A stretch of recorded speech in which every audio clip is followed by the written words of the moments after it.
சுத்தமல்லி திருவள்ளுவர் கழகத்தின் 9வது ஆண்டு விழாவில் பெயருக்கேற்ற வகையிலே திருவள்ளுவருடைய குரலை எடுத்து 6 தலைப்பாக பிரித்து அதனை சார் எடுத்து பிணிந்து கொடுக்கின்ற அளவிற்கு ஒரு பட்டிமன்றம் போல் இந்த கருத்தரங்கத்தை அமைத்திருக்கின்றார் நடுவர் அவர்கள்.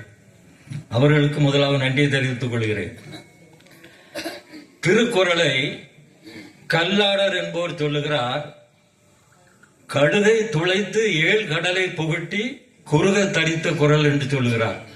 கடுகை நாம் துளைக்க முடியுமா? இப்படி துளைத்தாலும் அதன் உள்ள 7 கடலை அமிழ்த்த முடியுமா? ஔவையார் அதுக்கு குறைஞ்சவங்க இல்ல. அணுவை துளைத்து 7 கடலை புகட்டி குறுக தரித்த குரல் என்று சொல்லுகிறார். ஆக இப்படி அநேக சங்ககால புலவர்கள் திருக்குறளை பற்றி மிக சிறப்பாக கூறுகின்றார்கள். சக்தி சொன்னது போல் வள்ளுவன் தன்னை உலகனுக்கே தந்து வான்புகழ் கொண்ட தமிழ்நாடு என்று சொல்லப்படுகிறது. அது மட்டுமல்ல, பைபிளுக்கு அடுத்தபடியாக அநேக மொழிகளிலே மொழிபெயர்க்கப்பட்ட நூல் திருக்குறள் ஆகும். நடுவர் சொன்னது போல் இந்த குறளுக்கு பலர் உரை எழுதியிருக்கின்றார்கள். சாலமன் பாப்பையா, கடவுர் மணிமாறன், அது மட்டுமல்ல கவிஞர் செல்வமணி அவர்கள் சென்ற ஆண்டு வெளியிட்ட பொன் தரித்த மேற்கு என்ற நூலை நன்றாக படித்து பாருங்கள்.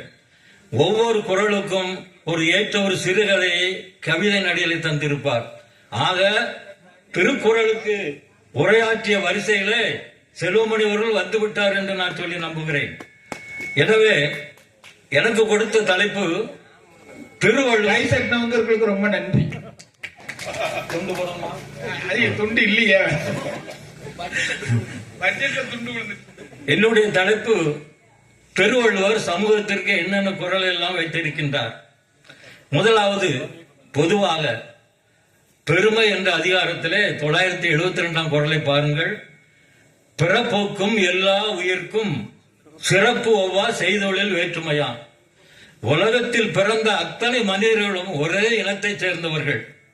அவர்கள் செய்கின்ற பணியின் காரணமாக, தோட்டத்தில் வேலை செய்தால் தோட்டக்காரன், வீட்டிலே வேலை செய்தால் வேலைக்காரன், வயலிலே வேலை செய்தால் உழவர்கள், அலுவலகத்தில் வேலை செய்தால் அலுவலர், பள்ளியில வேலை செய்தால் ஆசிரியர், அமைச்சர், முதல்வர் என்று நாம் எல்லாம் தொழில் நிமித்தமாக தரம் பிரிக்கிறோம் அல்லவா? அதனை பிறப்போக்கும் எல்லா உயிருக்கும், பிறந்த பொழுது ஒரு மனிதன் ஒரே இனம், ஆனால் அவர்கள் செய்கின்ற தொழில் நிமித்தமாகத்தான் இவ்வாறு பிரிவினை ஏற்படுகிறது என்று அவர் சொல்லுகிறார். அதுக்கு மட்டுமல்ல, கொஞ்சம் விரைவாகவே சொல்லுகிறேன். ஒழுக்கமுடைமை என்ற அதிகாரத்தை பாருங்கள். 140ஆம் குறளிலே, உலகத்தோடு ஒட்ட ஒழுகல் பல கற்று கல்லார் அறிவிலாதார். அதாவது பல நூல்களை கற்ற அறிவாளர்கள் கூட சமுதாயத்தோடு ஒட்டி பழகுவதில்லை. பக்கத்து வீட்டுக்காரனு கூட ஒரு அன்பு கிடையாது. பக்கத்து வீட்டுல என்ன நடந்தா நமக்கு என்னன்னு சொல்ற காலம் இந்த காலம். ஆனா வள்ளுவர் என்ன சொல்லுகிறார்? உலகத்தோடு ஒட்டி நீ வாழ கற்றுக்கொள். அப்படி நீ வாழவில்லை என்றால் படித்தும் அறிவில்லாதவன் என்று மக்களை பார்த்துதான் சொல்லுகிறார். அது மட்டுமல்ல, அறிவுடைமை என்ற குறளை பாருங்கள். 428, அஞ்சுவது அஞ்சாமை, பேதமை அஞ்சுவது அஞ்சல் அறிவார் தொழில்.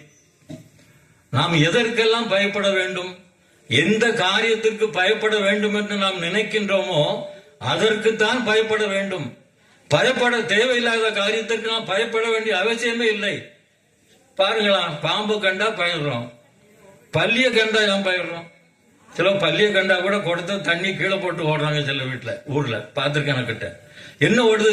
பள்ளி குடத்துல ஏறிட்டு கரப்பாம்பூச்சிக்கு நிக்க முடியல, உட்கார முடியல. ஆமா ஆமா, பட்டிமன்ற மாதிரி ஆயிட்டு. அதனால பாம்பு என்றால் படைய நடக்கும், கரெக்ட் தாங்க.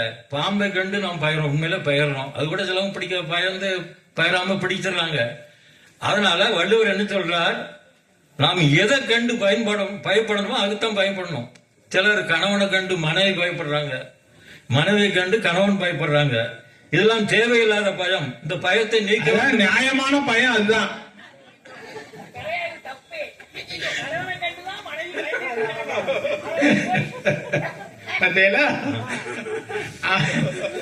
சப்ஜெக்டுக்குள்ள வந்தாச்சுனால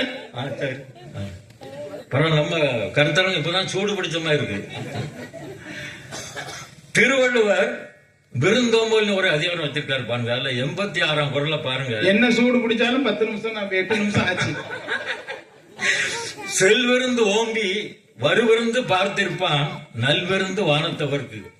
வீட்டிற்கு வந்த விருந்தினர்களை முகம் கோணாமல் நன்றாக உபசரித்து அவர்களை வழி அனுப்பி வைத்துவிட்டு இன்னும் வாசலில் நின்று கொண்டு வேறு ஏதாவது விருந்தினர் வருகின்றார்களா அவர்களையும் நாம் கவனிக்க வேண்டும் என்று சொல்லி இருக்கின்றார்கள் அல்லவா.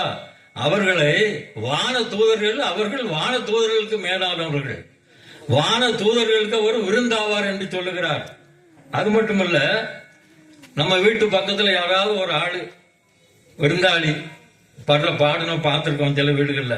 அங்க வரத்துல இங்க கதவை டபார்னு அடிச்சிருவாங்க, ஜன்னலையும் போட்டிருவாங்க. செய்நன்றி அறிதல் 104ஆம் பாட்டு. திணை துணை நன்றி செய்யணும் பனை துணையாக கொள்வர் பயன் தருவார். நாம் ஒருவருக்கு ஒரு சின்ன அளவு, அதாவது திணை அளவுனா திணை, பாசிப்பயிறு, உளுந்து, எள்ளுன்னு சொல்றாங்க திணை.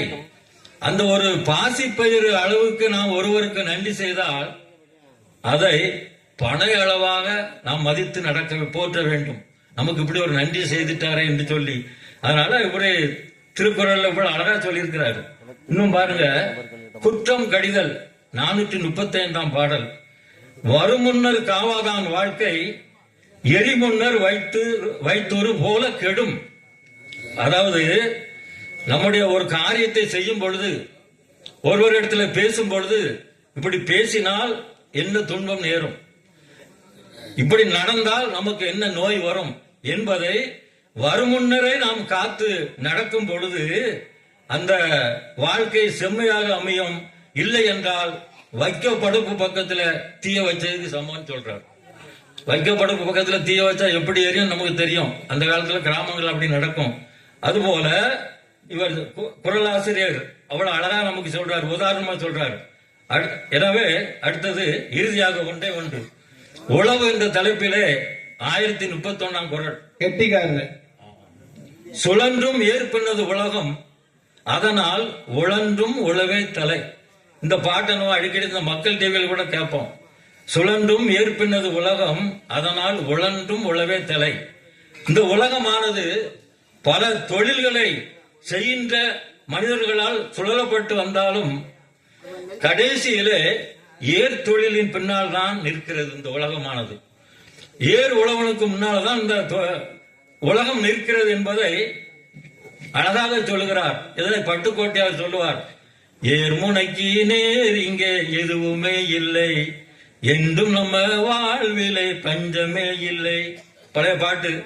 அது மட்டும் இல்ல, உழவர்கள் சேற்றில் கால் வைத்தால்தான் நாம் சோற்றில் கை வைக்க முடியும் என்று சொல்லுவார்கள். ஆகவே தொழில்களில் சிறந்தது உழவு தொழில். வள்ளுவர் அநேக குறளை சொன்னாலும் அடுத்த குறளை என்னை சொல்ல விடுவதற்கு நடுவர் அனுமதிக்கவில்லை.